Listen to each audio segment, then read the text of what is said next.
From the CISO series, it's Cybersecurity Headlines. These are the cybersecurity headlines for August 21st, 2025. I'm Hadass Kasorla. A patch today keeps the 0-day away. Apple has released emergency security updates after discovering a new 0-day flaw that is already being exploited in targeted attacks. The bug is in Apple's Image I/O framework, which processes photos and graphics. Hackers can craft a malicious image that, when opened or previewed, causes the system to write data outside the safe boundaries of memory. This can lead to corruption and potentially allow attackers to run their own code on the device. The patch covers iPhones from XS and newer, multiple iPad generations, and Macs running Sequoia, Sonoma, and Ventura. Jailbreaking ChatGPT-5 Pro. A new report from Adversa AI warns that GPT-5 may not always be the one answering your queries. Instead, an internal router nicknamed PromiscuRoute sometimes diverts prompts to older or smaller models of GPT to save costs. Researchers found that certain words or structures in a prompt can cue the router to hand requests to these weaker models, where old jailbreak tricks still work.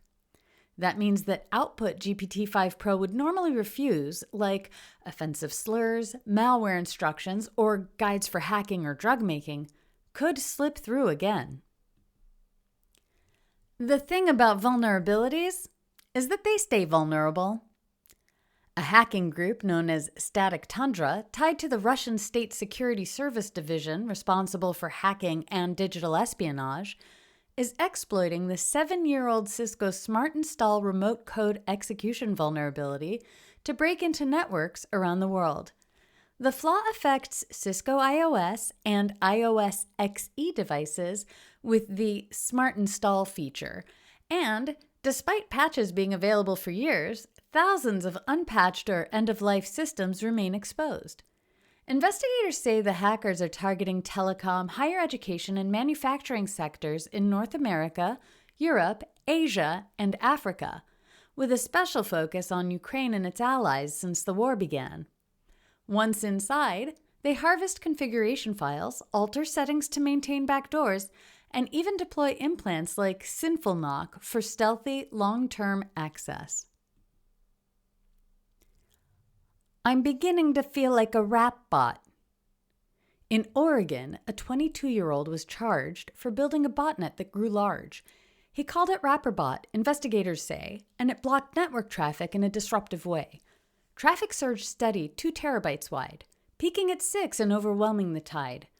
90,000 devices were pulled into play, launching attacks on systems each day. Officials confirmed the scope was vast, from tech firms to government, none held fast.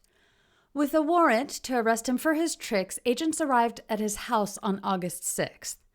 He now faces up to 10 years for directing attacks that confirmed the fears. The lesson remains in the warnings supplied. Unpatched devices leave doors open wide. Huge thanks to our sponsor, Conveyor. It's Thursday. Have you been personally victimized by a portal security questionnaire this week? Most solutions just give you a browser extension to copy and paste answers into, still leaving hours of manual work. With Conveyor, you don't have to slog through it yourself. Just open the portal and Conveyor's AI will scroll through each page, find the questions, and fill in answers for you, start to finish. See how at www.conveyor.com. Killing me softly with ransomware. Indiana-based pharmaceutical research firm Innovative has confirmed it was hit by a ransomware attack on August 8th that encrypted parts of its IT systems and disrupted operations. The Qilin, Qilin ransomware group has claimed responsibility, saying it stole about 176 gigabytes of data, including more than 160,000 files, and has already posted samples on its leak site. Innovative says it has called in outside cybersecurity experts, notified law enforcement, and shifted to offline processes while systems are restored. The company has not yet said how long recovery will take or whether the breach will have a material financial impact. Sure, Joe Rogan, I'd love to be on your podcast. The Better Business Bureau warns that attackers are using fake podcast invitations to trick executives, often targeting high-profile employees with emails that look legitimate and carry professional branding. Victims are asked to join a test interview or technical check during which AI-generated voices and videos pose as podcast hosts. While the session seems routine, the attackers prompt the target to install software, grant remote access, or share files, giving them the ability to exfiltrate data, harvest credentials, or deploy malware. Researchers note that this method leverages common business practices since executives are accustomed to media requests and interview preparation. Vulnerabilities discovered in Wisconsin municipal software, much like this year's Packers defensive line. Researchers published findings of flaws in Workhorse Software Services accounting software, which is used by more than 300 municipalities in Wisconsin.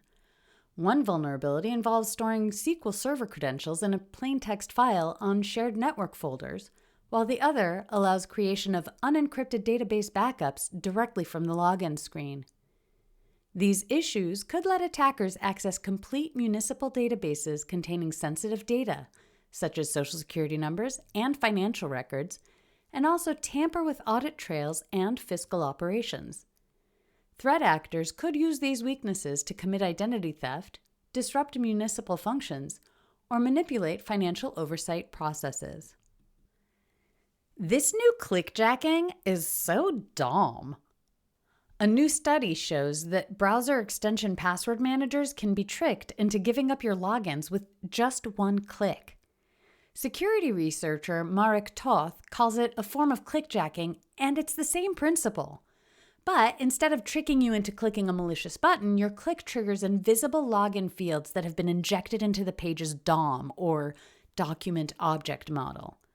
When that happens, the extension may think it's a real form and autofill your saved username, password, two-factor codes, even credit card details. The trick only works if the attacker is on a domain or subdomain your password manager already trusts. Tests showed that 11 major browser extension managers were vulnerable, including 1Password, Bitwarden, LastPass. So far, vendors haven't issued fixes, and the flaw does affect Chrome, Edge, and other browsers. Remember to join us this Friday for a special edition of our Week in Review show. We're celebrating the 5-year anniversary of cybersecurity headlines. We'll still be running down the top news of the week, but also reflecting on some of our favorite stories and experiences since the show debuted back in 2020.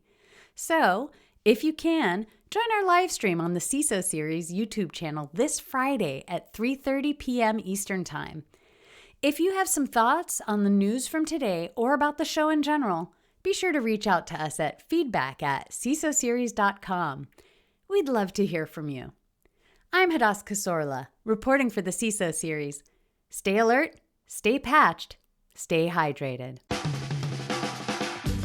Cybersecurity headlines are available every weekday. Head to CISOseries.com for the full stories behind the headlines.